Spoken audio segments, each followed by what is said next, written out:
বাংলাদেশ জাতীয়তাবাদী দল বিএনপির চেয়ারপারসন খালেদা জিয়া ২১ নভেম্বর বৃহস্পতিবার সশস্ত্র বাহিনী দিবস উপলক্ষে সেনাকুঞ্জে অনুষ্ঠিত অনুষ্ঠানে যোগ দেবেন। দলের মিডিয়া সেলের সদস্য খায়রুল কবির খান এক বিজ্ঞপ্তিতে এ তথ্য নিশ্চিত করেছেন। তিনি জানান, বিকেল ৩টায় সেনাকুঞ্জে অনুষ্ঠানে অংশগ্রহণ করবে খালেদা জিয়া। এটি ২০০৯ সালের পর প্রথম যখন খালেদা জিয়া সশস্ত্র বাহিনী দিবসের অনুষ্ঠানে উপস্থিত হচ্ছেন। এর আগে ১৯ নভেম্বর মঙ্গলবার সশস্ত্র বাহিনী বিভাগ প্রধান উপদেষ্টা কার্যালয় থেকে খালেদা জিয়াকে আমন্ত্রণপত্র পাঠানো হয়।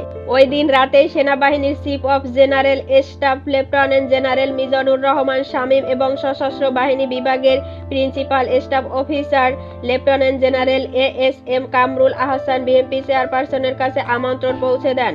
সশস্ত্র বাহিনী দিবসের অনুষ্ঠানে খালেদা জিয়ার উপস্থিতি রাজনৈতিক মহলে আগ্রহের সৃষ্টি করেছে, বিশেষ করে তার দীর্ঘদিনের রাজনৈতিক যাত্রার প্রেক্ষিতে।